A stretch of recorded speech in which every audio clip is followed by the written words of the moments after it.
ये कहानी है एक बिजनेसमैन की।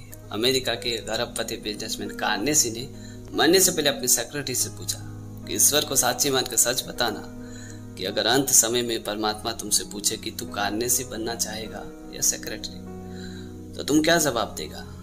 सेक्रेटरी ने मुस्कुराते हुए कहा कि सर मैं तो सेक्रेटरी ही बनना चाहूंगा, क्योंकि पिछले 40 साल से आपको देख रहा हूँ कि आप ऑफिस में सबसे पहले आते हैं और सबसे बाद में जाते हैं।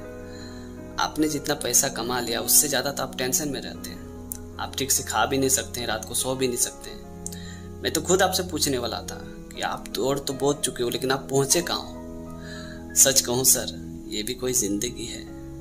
ये बात सुन के कार्नेसी ने अपने सेक्रेटरी से कहा कि तुमने बिल्कुल सही कहा है।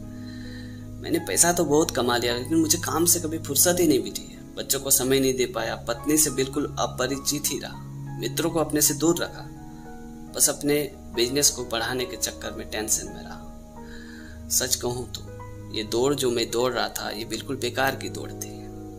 कल ही मुझसे किसी आदमी ने पूछा था कि क्या तुम सुकून से मर पाओगे, तो मैंने उसे जवाब दिया कि मैं मात्र 10 अरब डॉलर छोड़ के मर रहा हूँ। 100 अरब डॉलर कमाने की इच्छा थी, जो अब बिल्कुल अधूरी रह गई है।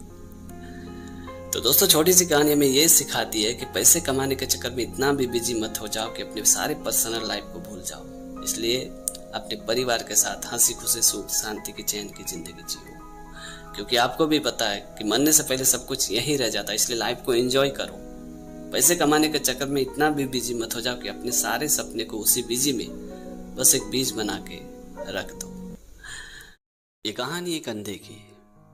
एक राजा के राज्य में एक हीरे का सौदागर आया और राजा से कहा कि महाराज, मेरे पास 2 बहुत ही कीमती हीरे हैं, जिसमें से एक नकली है और एक असली है। अगर आपने असली हीरा पहचान लिया तो उस हीरे को मैं आपके शाही खजाने में जमा करा दूंगा, लेकिन अगर आपने असली हीरे को नहीं पहचान पाया तो उस हीरे के बदले में आपको सोना देना पड़ेगा। तो राजा ने उस सौदागर की शर्त स्वीकार कर ली और अगले दिन राजा ने उन दोनों हीरे को अपने बगीचे में रखवा दिया और अपने राज्य के सारे हीरे परखने वाले कारीगरों को बुलाया। जब राज्य के सारे हीरे परखने वाले कारीगर वहां आए और हीरे को चेक करने लगे तो किसी ने असली हीरे को नहीं पहचान पाया। सभी कंफ्यूज हो गए कि आखिर इसमें से असली कौन सा है और नकली कौन सा। धीरे धीरे सभी हारने लगे, किसी ने उन हीरो को पहचान नहीं पाया, जिस वजह से राजा को बहुत ही टेंशन होने लगी, चिंता होने लगी। राजा इस बात से चिंतित नहीं थे कि उस हीरे के बदले में उन्हें सोना देना पड़ेगा। राजा तो इस बात से टेंशन में थे कि मेरे इतने बड़े राज्य में कोई भी काबिल कारीगर नहीं है जो एक असली हीरे की पहचान कर सके। तभी उस भीड़ में से एक अंधा आदमी आया और राजा से कहा कि महाराज, अगर आपकी इजाजत हो तो मैं भी इन हीरो को एक बार देखना चाहता हूँ, परखना चाहता हूँ। उस अंधे आदमी की बात सुन के सभी लोग जोर जोर से हंसने लगे और कहने लगे कि राज्य के इतने बड़े बड़े हीरे परखने वाले कारीगर जब इन हीरो को पहचान नहीं पाया तो भला तुम कैसे पहचान पाओगे, तुम्हारी तो आंखें भी नहीं है। तभी उस अंधे ने कहा कि एक प्रयास करने में क्या जाता है। तो राजा ने उस अंधे की बात सुन के हीरे परखने की इजाजत दे दी। तो उस अंधे ने दोनों हीरे को अपने हाथ में उठाया और थोड़ी देर उसे अपनी मुट्ठी में बंद करके रखा। फिर करीबन 5 मिनट बाद उसने राजा से कहा कि महाराज, ये हीरा असली है और ये वाली नकली है। उस अंधे की बात सुन के सौदागर ने कहा कि इसने बिल्कुल सही कहा है, वाकई इसने जो कहा है वही हीरा असली है और ये वाली नकली है। मैंने आज तक कई राज्य घुमा, पर किसी भी राज्य के लोगों ने इन हीरो को परख नहीं पाया। इस अंधे ने परख लिया, वाकई में ये तारीफ के काबिल है। और ये बोल के उस सौदागर ने उस हीरे को राजा के शाही खजाने में जमा करा दिया और वो वहां से चला गया। उस सौदागर के जाने के बाद राजा ने उस अंधे से पूछा कि तुमने इस हीरे को कैसे परख लिया।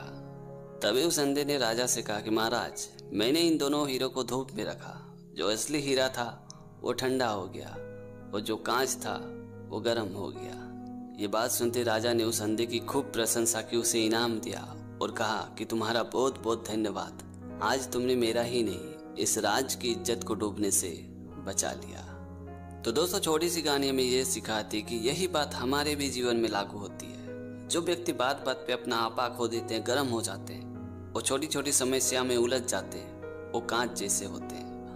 और जो व्यक्ति मुश्किल परिस्थितियों में भी हमेशा चट्टान बन के मजबूत बन के खड़ा रहते हैं, अपने ठंडे दिमाग से काम लेते हैं, वही इंसान सच्चा हीरा है। तो दोस्तों आज की कहानी आपको कैसी लगी कमेंट करके ज़रूर बताना। और अगर आपने हमारे चैनल को अभी तक सब्सक्राइब नहीं किया तो प्लीज़ यार चैनल को सब्सक्राइब कर देना, क्योंकि इस तरह का कंटेंट मैं हमेशा अपने चैनल पे लाते रहता हूँ। तो आज के लिए इतना ही, मिलते अगली वीडियो में एक नई टॉपिक के साथ, एक नई कहानी के साथ। तब तक के लिए जय हिंद, वंदे मातरम।